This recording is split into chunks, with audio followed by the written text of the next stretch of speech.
Bonjour à tous, bienvenue dans cet atelier virtuel du Salon La Presse au futur de ce jour. Bonjour, Christian Langevin, société Quam. Donc je vais vous présenter nos solutions concernant les médias et notamment nos solutions sémantiques et intelligence artificielle au service des médias. D'abord quelques mots au sujet de Quam. Quam est une PME innovante créée en 2007 qui est très active en R&D, qui est à la pointe des technologies de l'IA pour les données textuelles. Nous avons une croissance régulière une de nos caractéristiques, c'est une solution complètement développée en France, conçue par Quam qui maîtrise tous les éléments de la chaîne. Et on a la caractéristique d'être une société détenue par son management. Et enfin, au niveau de la protection des données, tout est hébergé en France pour les clients qui nous utilisent en mode SaaS. On a une histoire avec beaucoup de références clients, notamment des clients prestigieux, grands comptes, services du gouvernement, ministères, et on a la caractéristique d'avoir des clients fidèles, des clients qu'on a depuis le démarrage de la société pour certains. Et bien sûr, plein de nouveaux clients, puisque pour alimenter la croissance, il faut trouver des nouveaux clients et les garder, mais c'est un peu l'ADN de Quam de bien s'occuper de ses clients.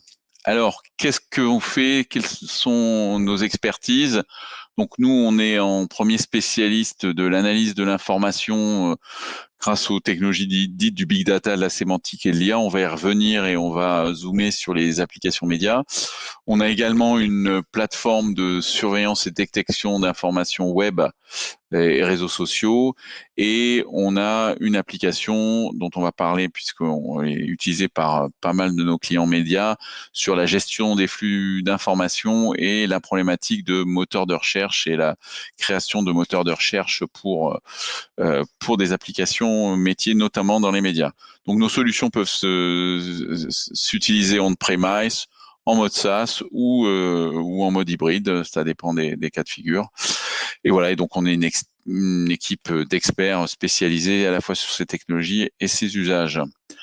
Donc quelques références clients.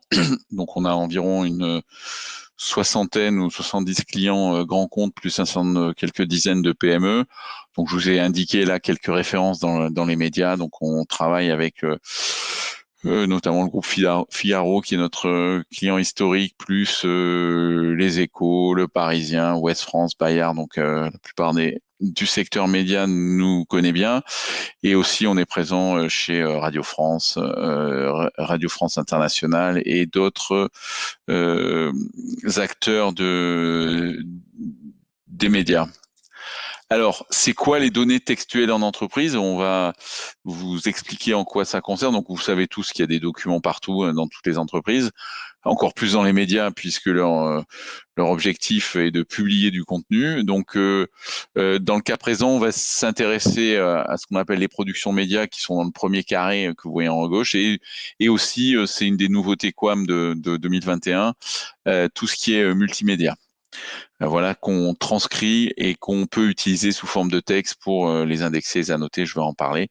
Donc on intervient aussi sur pas mal de problématiques documentaire général dans les entreprises, analyse d'email et autres, et bien sûr, comme on l'a vu par ailleurs, sur l'analyse de l'information web.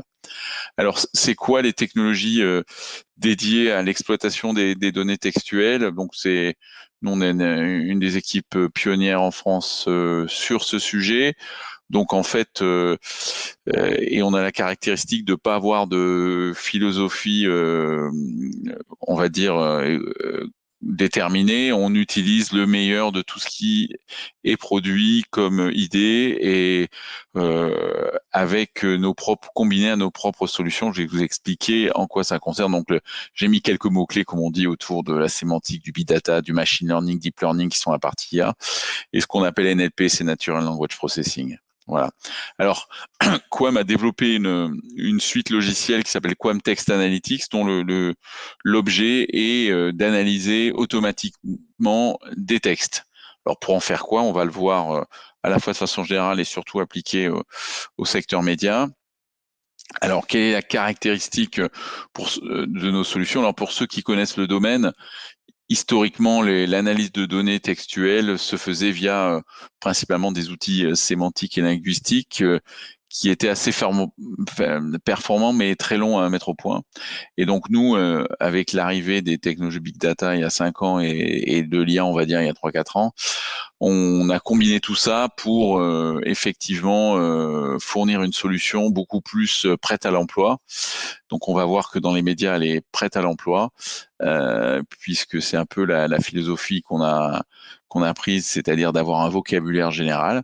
Donc il y a deux grands usages hein, de l'analyse de données. Il y a l'extraction de métadonnées qui va être l'usage qu'on va couvrir dans les médias, et puis il y a d'autres usages qui sont l'analyse de grandes masses de textes, qui sont le dépouillement d'enquêtes, qui sont l'analyse de silos de données, des investigations numériques, etc. Alors comprendre les textes, c'est quoi? Donc j'ai pris un article là sur Capgemini quand ils ont racheté Altran, d'accord. Donc quand les algorithmes passent, d'accord, ils devinent que Capgemini est une société, Altran aussi, que le secteur c'est les services d'ingénierie, que les mots clés associés à l'article c'est transformation numérique, offre publique d'achat, etc., etc. Donc c'est ça le travail des outils IA et sémantique pour comprendre les textes ou analyser les données textuelles. C'est pareil, il y a toujours cette première phase qui va être de détecter le sujet, les sociétés, les personnes dont on parle dans l'article. Donc là, vous avez un autre exemple qui vous montre une vision du back-office. Donc ça, c'est tout ce qu'on sait extraire. Donc vous avez notamment alors, ce qu'on appelle un petit peu de vocabulaire lié à notre métier. Les entités nommées générales, c'est les sociétés, les personnes, les lieux, les noms de produits, etc. Les autres entités, ça va être des noms de maladies, des noms de molécules, des procédés. Et vous avez une autre famille qui sont ce qu'on appelle des concepts. Les concepts, c'est des thèmes, d'accord, typiquement restructuration, développement durable, ce genre de choses. Donc ça, nous, on maintient, on va le voir, un ensemble de thématiques importantes. Vous avez concepts spécialisés qui vont être liés au cas d'usage d'un client. Et après, il y a deux autres notions qui sont les relations, c'est-à-dire typiquement là, la relation qu'on avait dans l'exemple précédent, c'était Capgemini rachète Altran, d'accord. Donc c'est un lien de rachat. Bon, on a des relations business standards et on sait mettre au point des relations spécifiques sur mesure pour des cas d'usage. Et enfin, il y a ce qu'on appelle l'analyse de sentiments, qui consiste à dire, à calculer automatiquement que quand je dis j'aime bien ma voiture, mais je trouve qu'elle est trop chère, vous avez deux sentiments dans cette phrase qu'on va mesurer et calculer sur des centaines de milliers de verbatim. Voilà. Donc c'est ça le principe. Deux autres points, c'est que sur les personnes, les sociétés euh, et les lieux, on sait distinguer de ce qui est simplement cité dans le texte et de ce qui est sujet du texte, comme on le voit dans l'article sur Renault où la personne sujet, c'était Jean-Dominique Sénard, alors que l'article parlait de plusieurs personnes au moment de la transition et du départ de Carlos Ghosn. Qu'est-ce qu'on vous fournit avec cette solution? Donc il y a ce qu'on appelle un vocabulaire et un modèle général sémantique IA qui est livré en standard.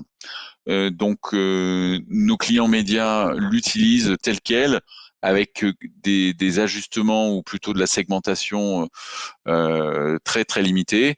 Par contre, dès qu'on rentre dans des aspects beaucoup plus techniques, du genre documentation technique dans l'aéronautique, le transport ou autre, vous avez besoin de spécialiser. Et donc là, la caractéristique qu'on apporte, c'est qu'on a une vitesse d'adaptation très rapide au domaine de par l'utilisation d'un certain nombre d'algorithmes.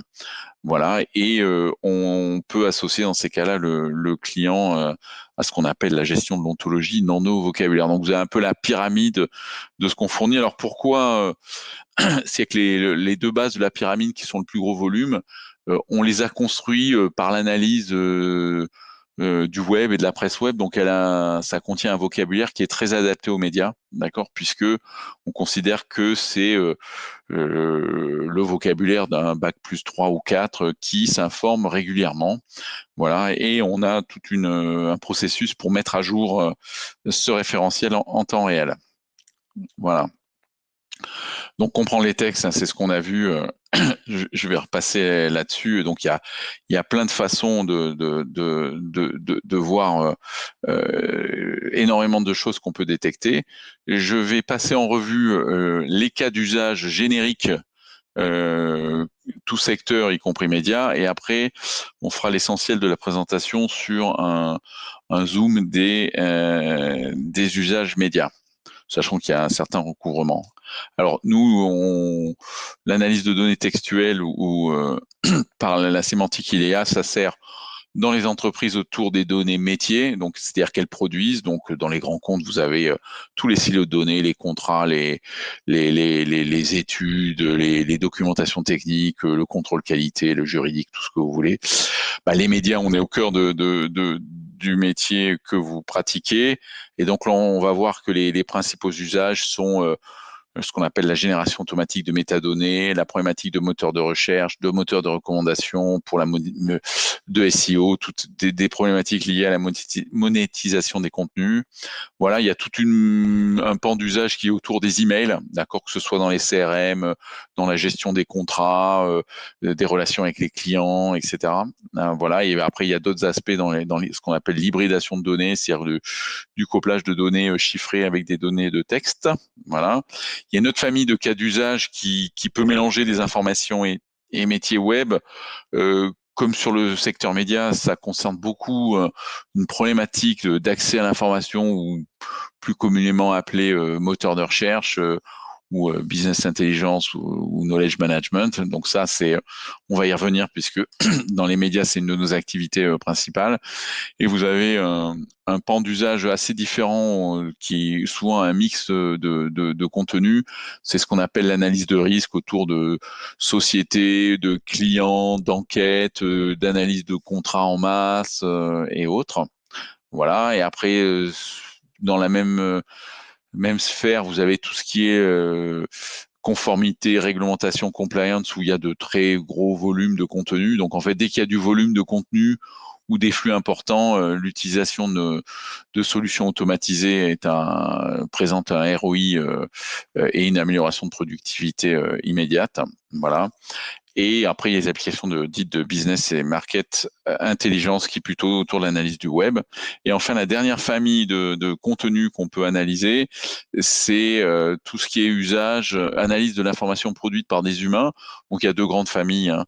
Il y a ce qui est produit lors des interactions clients, donc ce qu'on appelle les verbatim clients. D'accord. Donc ça, c'est sur les plateformes e-commerce, quand vous remplissez quelque chose suite à un achat en ligne et autres. Et vous avez également la partie RH, enquête RH. Donc avec le Covid et le télétravail, il y en a beaucoup dans les grands comptes, où c'est de comprendre comment se sentent les gens et comment ils vivent. C'est les baromètres sociaux ou RH qu'il y a dans les entreprises. Vous avez bien sûr les études d'opinion grand public. Donc on avait été retenu pour l'analyse du grand débat national il y a presque 2 ans maintenant, voilà, où il fallait analyser 5,5 millions de verbatim en quelques semaines, 4 semaines. Voilà, et après, il y a des applications dans la maintenance également. Alors, dans les médias, quels sont les principaux cas d'usage des outils sémantiques et IA pour améliorer les produits? Il y a tout ce qu'on appelle la génération automatique de métadonnées ou de tags. C'est-à-dire quand un document est produit, un article est produit dans un système éditorial, c'est de rajouter automatiquement des mots-clés qui vont servir à pas mal d'usages, hein, sur la navigation Internet, pour construire votre archive et qu'elle soit plus intelligente, entre guillemets. Voilà, il y a aussi la valorisation de fonds d'archives. Il y a pas mal de médias qui, pour leur part premium, euh, numérisent leurs archives. Donc nous, on peut prendre ce fonds numérisé et y mettre des métadonnées en passant par l'OCR pour reconnaître le texte si c'est de la production numérique image. Voilà, donc ça, c'est toute l'amélioration de la productivité de la gestion documentaire. Ces tags permettent de créer des stories automatiques, je vous montrerai des exemples, et d'améliorer le SEO.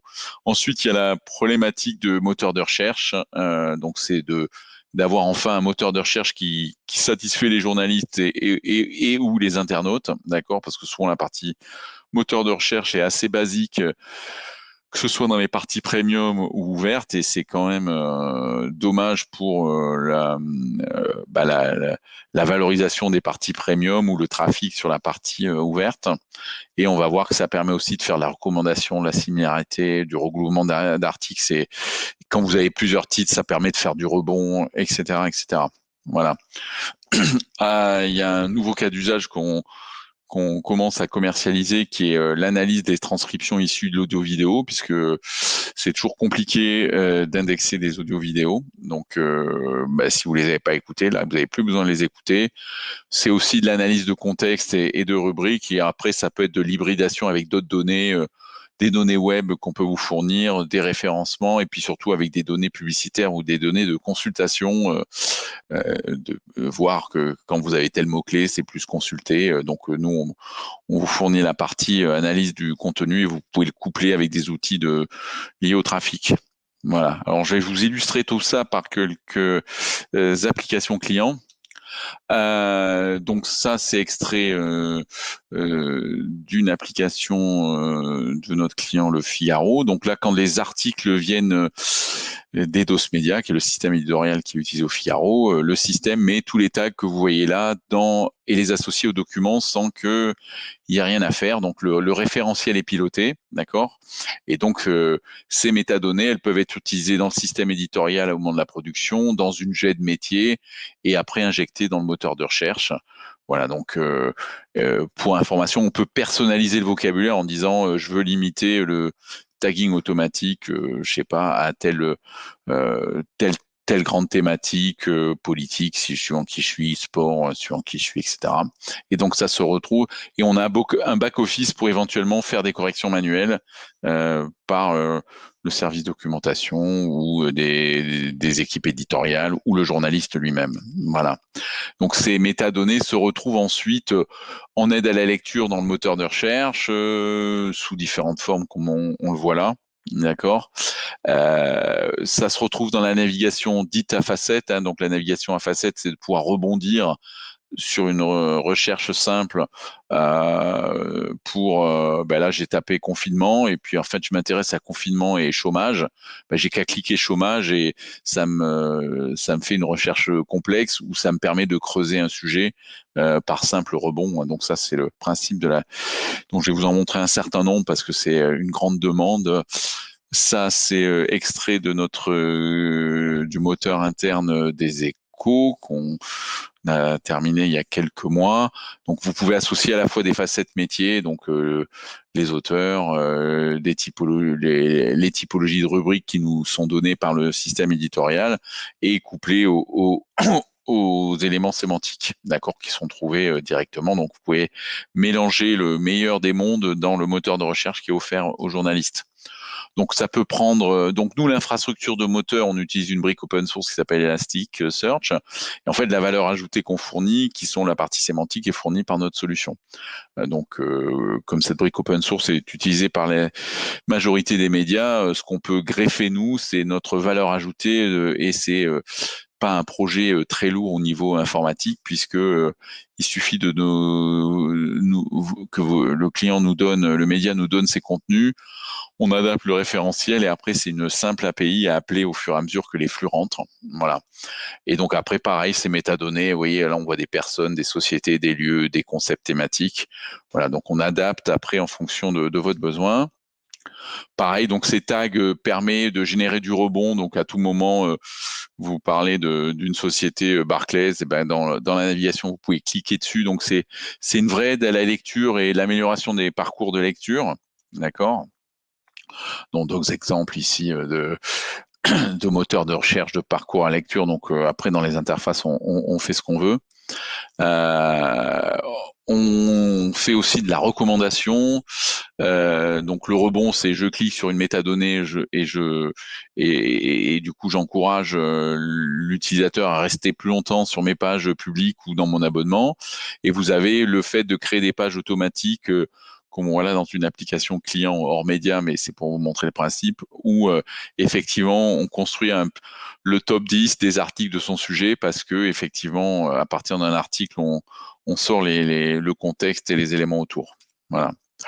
Euh, Donc là, on était plutôt côté interne. Du côté externe, bah, vous avez un exemple que j'ai sorti hier, suite à l'annonce de la fermeture des professionnels, des stations de ski. Ben voilà, automatiquement dans l'application du Figaro, vous voyez les principaux tags. Hein. Donc on parle de la Compagnie des Alpes, de ski, de montagne, de Covid et des personnes qui sont impliquées, du secrétaire d'État Jean-Baptiste Lemoyne. Voilà. Donc tous ces tags sont faits automatiquement et comme ça, si personne le met, eh bien au moins la machine l'a mis.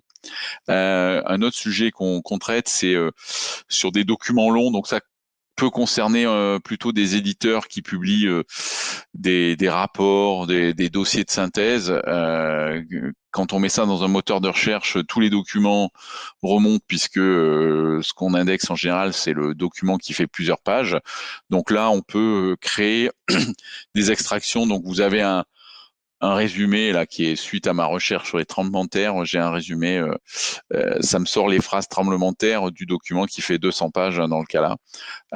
Voilà, avec les principaux tags du document quand même. Donc ça permet de faire une expérience de recherche sur les documents longs qui sont souvent compliqués ou pour des raisons de productivité de sortir les résumés, enfin les résumés suivant un axe qui est son axe d'intérêt de l'utilisateur ou du client.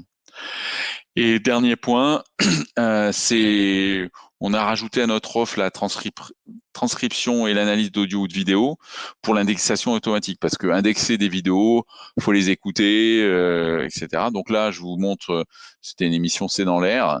Donc le speech to text qui n'a pas besoin d'être parfait mais suffisamment bon, donc c'est déjà un très bon niveau. Il passe, nous on a une brique qui transcrit et derrière tout de suite ça vous calcule. Donc moi j'ai pas regardé la vidéo, et bien je sais que ça parle de l'opération Barkhane, voilà, qui est le premier concept qui apparaît. Voilà, vous avez tous les thématiques qui sont abordées. Donc là le système a reconnu que ça parle des forces spéciales, que ça parle de l'Afrique du Sud, que c'est suite aux événements à l'attaque contre l'armée du Niger et contre l'armée malienne. Et donc là, vous pouvez utiliser ces mots-clés pour taguer vos vidéos, vos audios, sans avoir rien à faire. Voilà. Donc il y a d'autres outils, comme le temps nous est compté, qui permettent de piloter ce que vous avez dans votre contenu, de voir si vos rubriques sont équilibrées. Ça, c'est du back-office. Hein. Voilà. Et alors, comment on travaille avec Quam? Donc, généralement, on a toujours une phase 1 ou une phase de POC pour montrer la faisabilité, bien comprendre votre problème. Et après, on peut passer à une phase projet qui est soit en SaaS, soit en premise, pour effectivement passer à l'échelle sur l'ensemble de votre contenu, de vos archives ou de votre problématique. Voilà. Et bien sûr, après, ça peut s'installer chez vous ou rester chez nous. Et après, on est très souple.